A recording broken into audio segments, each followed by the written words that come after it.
Discovering the Scriptures. James chapter 5, verse 9. Reading from the King James Bible.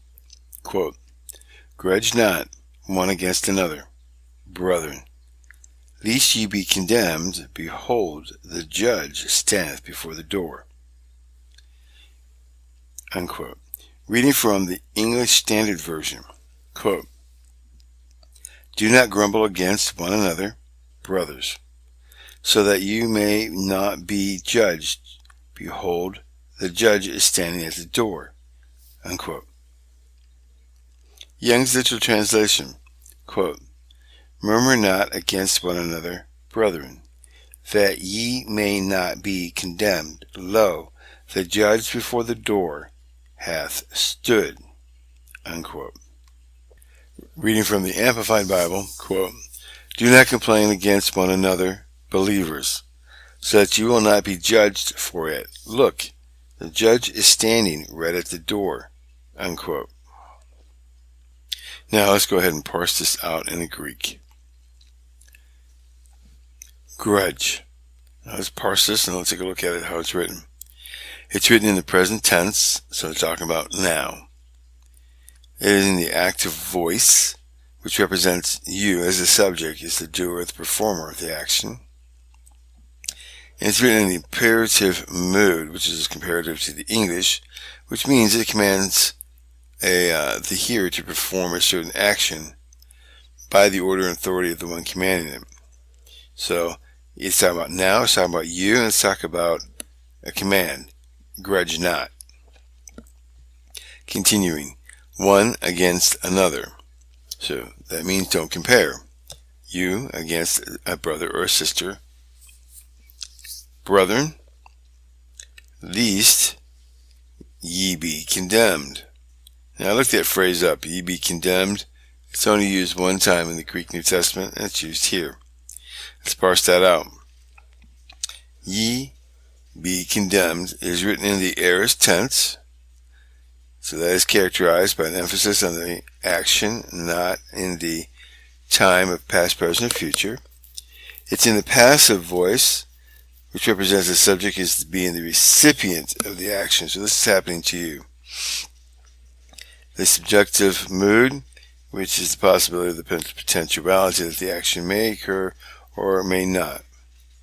So ye be condemned. Continuing. Behold the judge. Now, this word for the judge in the New Testament occurs several times.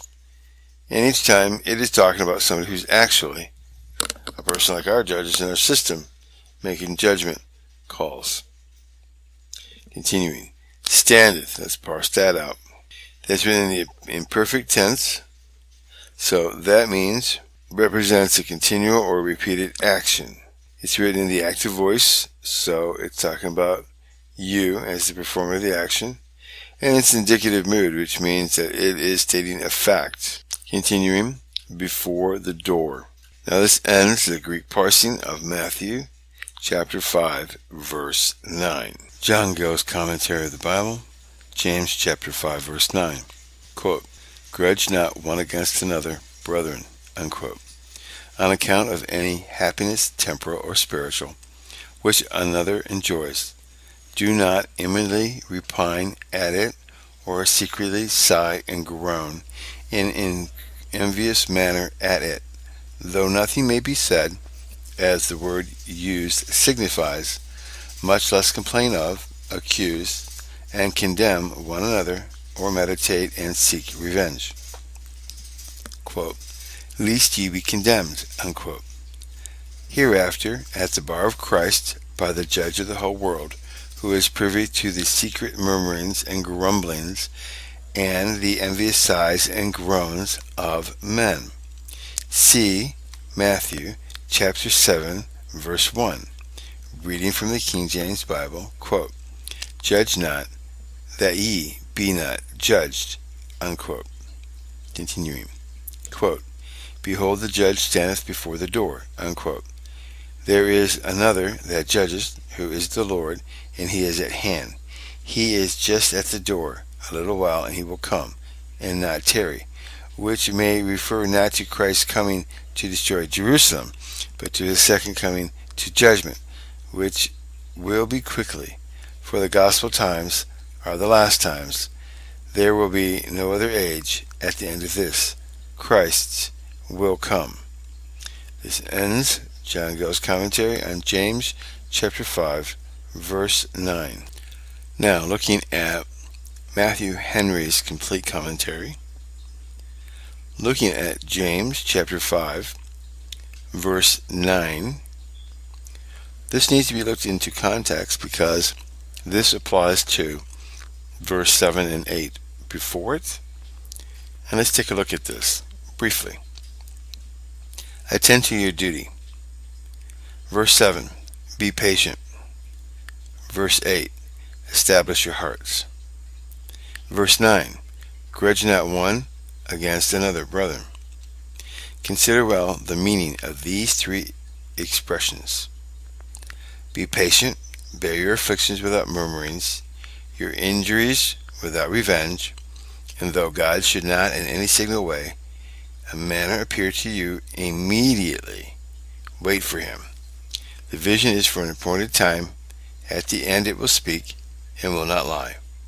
Therefore, wait for it. It is but a little while, and he that shall come will come, and will not tarry. Let your patience be lengthened out to long suffering. So the word here is used, and signifies it. When we have done our work, we have need of patience to stay to our reward. This Christian patience is not a mere yielding to necessity, as the moral patience taught by some philosophers was, but it is a humble acquisition in the wisdom and will of God, with an eye to a future glorious recompense. Be patient to the coming of the Lord. And because this is a lesson Christians must learn, though ever so hard or difficult to thee, it is to repeat it in verse 8. Be also you patient. So be you also patient. 2. Establish your hearts. Let your faith be firm, without wavering. Your patience of what is good, constant and continued, without tiring. And your resolutions for God and heaven fixed, in spite of all the sufferings and temptations. The prosperity of the wicked and the affliction of the righteous have in all ages been a very great trial to the faith of the people of God. David tells us that his feet were almost gone when he saw the prosperity of the wicked. Psalms 73, verse 2 and 3, reading from the King James Bible, quote, But as for me, my feet were almost gone, my steps had well nigh slipped. For I was envious at the foolish, when I saw the prosperity of the wicked. Unquote. Some of those Christians to whom St. James wrote might probably be in the same tottering condition, and therefore they are called upon to establish their hearts. Faith and patience will establish the heart. Number 3. Grudge not one against another. The words here are signified. Grow not one against another. That is, do not make one another uneasy by your murmuring groans at what befalls you, nor by your distressful groans as to what may further come upon you, nor by your revengeful groans against the instruments of your suffering, nor by your envious groans at those who may be free from your calamities. Do not make yourselves uneasy, and make one another uneasy by thus groaning to and grieving one another. The apostle seemeth to me, saith Dr. Manton, to be here taxing those mutual injuries and animosities wherewith the Christians at those times have banded under the name of circumcision and uncircumcision, did grieve one another, and give each other cause to groan, so that they did not only sigh under the oppressions of the rich persecutors, but under the injuries which they sustained from many of the brethren who, together with them, did profess the holy faith. Those who are in the midst of common enemies, and in any sufferings circumstances. should be more especially careful not to grieve nor to groan against one another. Otherwise judgments will come upon them as well as others, and the more such grudgings prevail, the nearer do they show judgment to be. Consider what encouragement here is for Christians to be patient, to establish their hearts, and not to grudge one against another. And, number 1, look to the example of the husband, who he waits for the precious fruit of the earth, and hath long patience for it, until he receives the early and latter rain. When you sow your corn in the ground, you wait many months for the former and latter rain, and are willing to stay till harvest for the fruit of your labor. And shall not this teach you to bear a few storms and be patient for a season, when you are looking for a kingdom and everlasting happiness?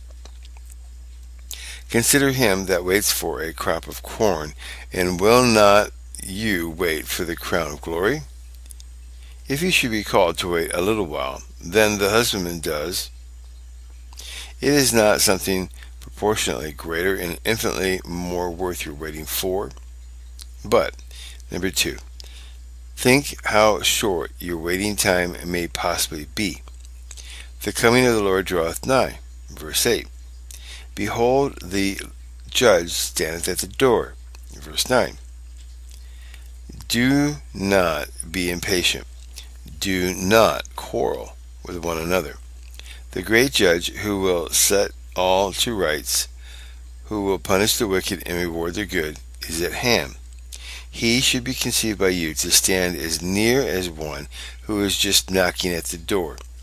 The coming of the Lord to punish the wicked Jews, as then very nigh, when James wrote this epistle, and whenever the patience and other graces of the people are tried in an extraordinary manner, the certainty of Christ's coming as judge and the nearness of it should establish their hearts. The judge is now a great deal nearer in his coming to judge the world than when this epistle was written, nearer by above 2,000 years, and therefore this should have the greater effect for us. Number 3, the danger of our being condemned when the judge appears should excite us to mind our duty as before laid down. Grudge not, lest you be condemned. Fretfulness and discontent exposes us to the just judgment of God, and we bring more calamities upon ourselves by our murmuring, distrustful, envious groanings, and grudges against one another than we are aware of. If we avoid these evils and be patient under our trials, God will not condemn us. Let us encourage ourselves with this. Number 4, we are encouraged to be patient by the example of the prophets in verse 10. Take the prophets who have spoken in the name of the Lord for an example of suffering, afflictions, and of patience. Observe here the prophets on whom God, by the greatest honor, and of whom he had the greatest favor, were most afflicted. And when we think that the best men have had the hardest usage in this world, we should hereby be reconciled to affliction. Observe further, those who were the greatest examples of suffering affliction were also the greatest and best examples of patience. Tribulation worketh patience. Hereupon James gives it to us as the common sense of the faithful. Verse 11. We count those happy who endure. We look upon righteous and patient sufferers as the happiest people. See chapter 1, verse 2 through 12. Number 5. Job also is proposed as an example for the encouragement of the afflicted. You have heard of the patience of Job, and have seen the end of the Lord, etc. Verse 11. In the case of Job, you have an intense of a variety of miseries, and of such as were very grievous. But under all he could bless God, and as to the general bent of his spirit, he was patient and humble. And what came to him in the end? Why, truly, God accompanied, established, and brought about those things for him, which plainly prove that the Lord is very pitiful and of tender mercy. The best way to bear afflictions is to look to the end of them, and the pity of God is such that he will not delay the bringing of them to an end when his purposes are once answered. And the tender mercy of God is such that he will make his people an abundant amends for all the sufferings and afflictions. His bowels are moved for them while suffering. His bounty is manifested afterwards. Let us serve our God and endure our trials, as those who believe the end will crown all.